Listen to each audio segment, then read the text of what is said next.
What's going on YouTube? Kevin here from TGI Tech Day with a second impressions video of iOS 7. Now, I did a first impressions video a short while back, and that was just the very on the surface things that were very evident right away, and I wanted to do a more in-depth look at iOS 7, things that I noticed, things that are more important to me that I discovered through using the iOS for more than a week or so. Also, in other news, I did update my screen shield. A lot of you guys said last time that the first impression you guys got of my video was that there were a lot of fingerprints, and I actually discovered that it was because the coating on my screen shield was peeling off, so I replaced it with a new one, and now it looks a whole lot better. So without further ado, let's go into this video. Again, the same graphics animation. I want to talk about the graphics animations and those kind of things, all the like bells and whistles of all the transitions and all that type of stuff. I did mention last time that this does make the phone feel like it lags a little bit, but I felt that over the course of the past week and a half, that it's kind of smoothed out a little bit. I don't know why. Maybe it's because I'm just getting used to it, which is probably the most likely case, or maybe my phone can somehow handle it better now that it's been running it for a while. That doesn't really make sense. So I'm just gonna go with the first one. I'm feeling more used to the lag, so I'm okay with it. All the other bells and whistles of apps opening and closing, those seem a lot smoother. And just in general, the overall experience is feeling a little bit smoother than it was before.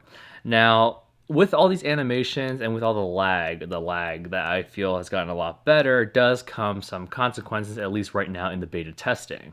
I did notice that my phone got pretty darn warm, almost to the point of hot. Like, I could hold my phone and it would be perfectly fine, but if I touched the metal antennas around the sides, they would actually be on the verge of burning my skin. It got that hot at a few points in time, not even just once. It happened multiple times over the past week. Not that often, maybe once every day and a half or so, but it would get pretty darn hot. I don't know why, but I'm assuming it has something to do with the fact that the processor is probably working a lot harder to support the more graphically intensive transitions, user interface, and things like that. Speaking of fancy bells and whistles for graphics, I want to talk about multitasking. This isn't a feature that I went over last time, so I want to go over it now. Now, Apple introduced this card-style multitasking thing, very similar to WebOS or the Palm Pre-style multitasking switching, which I really do like. This was a jailbreak tweak for a while, and I did have it when I was jailbroken, and I really love this, how it has both the icon at the bottom and it has a live preview, or pretty much live preview of what the app was like when you closed it. Now, the one thing I really like about this is notice I'm on the weather app right here.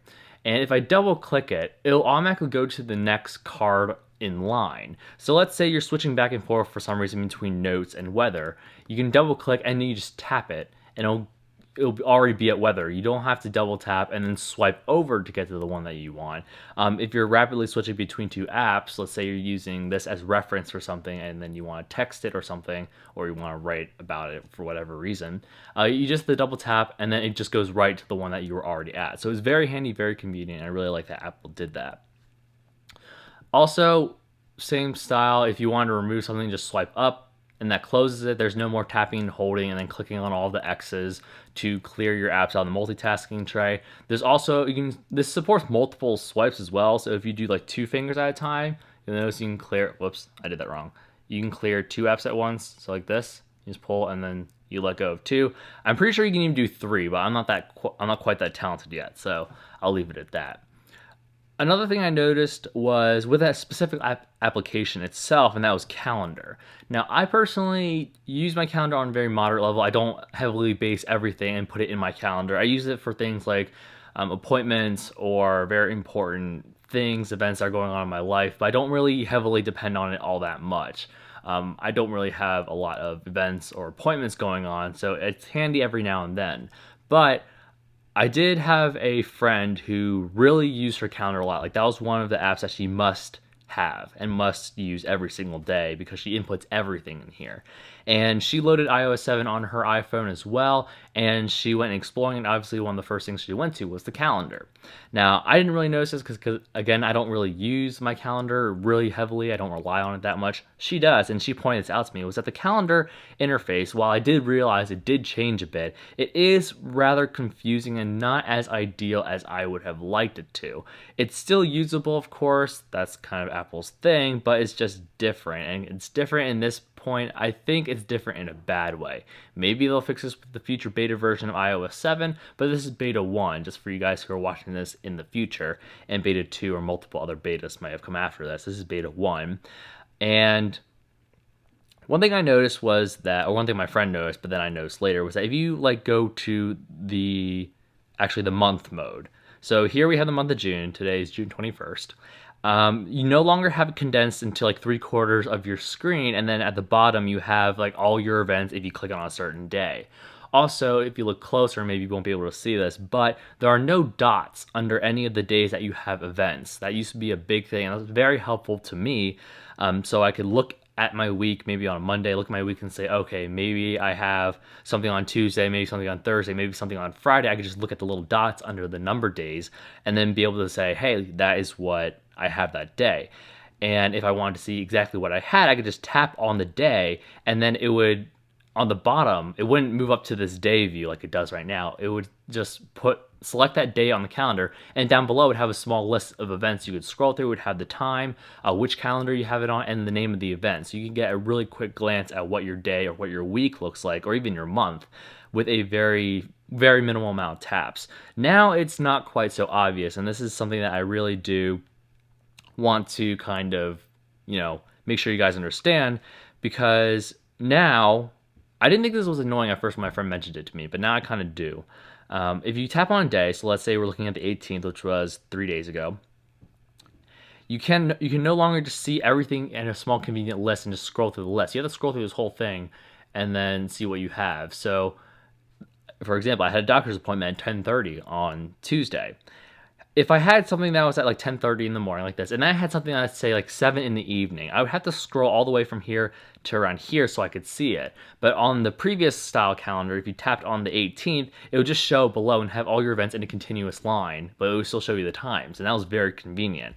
But again, with this mode, it's not as obvious as to when you have events on what day, so you can't quickly glance at your calendar and say, yes, I'm free, no, I'm not, like you used to be able to. So that's something I really hope Apple fixes. Again, I didn't really notice this at first because I don't really heavily depend on it. And for those few things I do have, like my appointments, for example, like I had one here at 10:30, I generally know those ahead of time, so I can kind of already gauge what I have to do. But if you are someone who really heavily depends on your calendar, that is something that you might be disappointed in. So I really do hope Apple fixes that for the sake of both you and me. So, aside from the fact that this gets hot, that it lags a little bit, and that actually that's pretty much it, and the calendar's a little bit different, I just kind of want to take you through the rest of the stock apps, well, a lot of them anyway. Stocks we have, that wasn't supposed to be a pun, by the way, is really sleek. I mean, it's pretty much the same as it was, but the interface is just a lot nicer, not a lot sleeker in my opinion. Weather, I really absolutely love this weather app. I'm not sure if I showed you this, guys, before, but I had to download AccuWeather on my previous version of iPhone, which was iOS 6.1.2, I think it was what I was on. And I downloaded AccuWeather because it showed me all this information when the built-in stock app didn't. It shows me an hourly forecast, so you can see the temperature and what the weather's going to be like. It even tells you when the sun rises and the sun sets.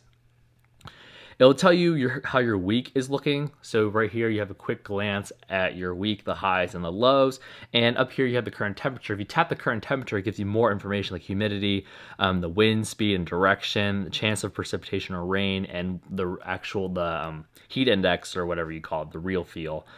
Is what AccuWeather called it. And then you just swipe back and forth between your various locations. So, very cool. I really did enjoy that. I really wish they would incorporate like a radar type thing, like you turn it sideways, but that's kind of advanced. I'm pretty sure that's going to come in very far future generations of iOS, but that's just something to note. I really like this weather app. One of my favorite built-in apps, actually. Next thing we'll go to is notes. I think Apple did kind of go over this at WWDC, that they no longer have any like leather sketch pad, legal pad type thing. It's very clean and it's a very nice interface, very simple, very flat, just like the rest of the OS. So you have here the basic functions, and then everything is just a lot nicer. So that's notes. Now, I want to kind of go into these. So you have clock. Clock is really nice. Now you have really nice big alarms so you can see, and especially for someone like me, you wear glasses, and sometimes you don't have them on, or sometimes you're sleeping in the middle of the night or whatever, or before you go to bed. You can see these really easily or whatever. World clocks, you have that. It's really cool because you can tap and change between analog and digital clocks. It used to be you had to go. Actually, it used to have both. It used to have the analog clock in the middle and then the time on the side. So that's really handy. It also says what time it is currently right there. So in Sydney, I have a friend who lives in Australia, and she's in that time zone, so that's why I have this here. It says tomorrow, 14 hours ahead. So you can kind of adjust for time, or you can just ask Siri if you want to. But it's really cool that you're able to see that right away. The alarms, same as always, I just went over that. Stopwatch is no longer bar buttons or circular buttons. Same function as always. Timer, they got rid of the old kind of ticker style way to select your times. But it still is kind of like a wheel function, but it got rid of the actual physical or virtual wheel. Instead, it's just this kind of continuous line of numbers. And then you can set time, or not times, you can set sounds for when it ends, and that's pretty much it. The functionality is, again, the same, but it's just the interface change that is different. Next, we'll take a quick look at the calculator. Now, this is something that probably doesn't bother you, but it bothers me. They don't have the memory buttons at the top row anymore, so that's very irritating to me. A lot of people don't know how to use those. I do, and I do make use of it. That's the reason why I use the calculators for those functions as well. They're not there anymore on the standard portrait mode, but if you do tilt your phone to landscape, you'll notice that they're right there. So in case you missed that, I really miss that. That's something I don't like, but you know, whatever, I'll have to deal with it. Also, the function keys aren't like circled or rounded off or, you know, selected as they used to be. So if I want to do 3 plus 6, you look at the plus sign, it's slightly bolder than the rest, but my brother used this for the first time, not so long ago, and he was like, how do I know if it actually pressed or not? That's not as obvious anymore, so I don't really like that, but you always have to be careful, and then you'll get that. So that's the calculator. Contacts, not much. Same old, more or less. Nothing too exciting about that. You don't need to see all the people I know. The built-in compass is pretty interesting. The compass is pretty much the same thing. I didn't calibrate this, but the other cool thing is that there's a level on it. It's a really cool bubble level. I wish I calibrated this before so I could show you guys, but it's a really cool bubble level. Maybe I'll put it in post, actually. I'll just superimpose it on the screen, but it's a really cool bubble level. It'll sense which direction you're trying to measure is flat, and then it'll automatically tell you that with a kind of virtual bubble level, which is really cool. Reminders is, I don't really like reminders, I'll be quite honest. You have all your reminders set here, which is nice. I do like the fact that you have the list of all your separate reminders to have, and you know, to access one, you just tap on it, and then it'll show up to you. But I found it really weird that I had to like kind of swipe down and then have everything come back up. I don't really like that. I did like to swipe sideways before to get to each individual list, but you can still do you search at the top, so that makes it a little bit easier, but something I note. I'm not too happy about that, but I don't use reminders that often. If anything, I usually tell Siri to remind me about something, and if I want to view my reminders, I generally just go to Notification Center. So pretty easy stuff like that. These other ones aren't stock apps. The iTunes and App Store, they're pretty much the same. There's nothing too special about that. Let's go into the App Store, for example. One thing I did notice is that the updates is really weird. Especially, you've already updated, like I've already updated Evernote, YouTube, Instagram, all that stuff. But they're still listed here. So sometimes if I accidentally hit the Updates tab, it'll just show these here. And I think, oh, I have an update. And then I'll hit Open instead of Update because there's no update. I already updated it. So it's really weird to think that Apple would, I don't know why people want to know exactly what apps you already uploaded. Maybe there's something I'm missing. If you guys do have a reason why this is here, please let me know in the comments below. But that's pretty much that. The Near Me thing is pretty cool. Now, I don't have my services, connection services on right now just for the sake of not being interrupted in this video. But pretty awesome feature that Apple introduced. If you're at, say, near a movie theater, you could see apps that are popular for movies, such as maybe the Rotten Tomatoes app. I'm not sure even sure if there is one, but things like that help you find apps that are helpful to where you are. Now, I'm doing this at home, obviously, so if I did this, nothing really interesting would show up because I'm not really close to anything cool. But that is a cool new feature that I really think is going to take off for people that might live in bigger cities or something like that, in urban areas. Not like me, where I live in like pretty much the outskirts of a really small town. So, other thing is settings. Settings is, I like the style of it. It's pretty much the same, but it's different at the same time, which I really do like. One thing that I did want to say, I did mention that iOS 7, maybe I didn't mention this in the previous video, it drains battery like crazy. And I think in the worst days, I had to charge my phone two and a half times maybe to get through the day. That's was heavy usage. I was using them in my videos and all that kind of stuff. But this is something that I noted. It does drain a lot of battery. And in the short, I don't know how many minutes, maybe 15-ish minutes, is drained a whole maybe 5%. And that's actually not too bad. But the cool thing is, I guess, is that the background, Apple advertised the background you'd be able to move. So if you were to move it around, like the gyroscope inside would tell the background to kind of move it so you're more in 3D space. I was pretty darn sure that that was draining a lot of my battery. So in the settings app, this is probably in the last spot you would think of. It's actually in the, let's see, where can I find it? It's in accessibility, which is something I did not expect at all. So general accessibility, here we go. Down here near the, I don't actually know where it is right now. Right here.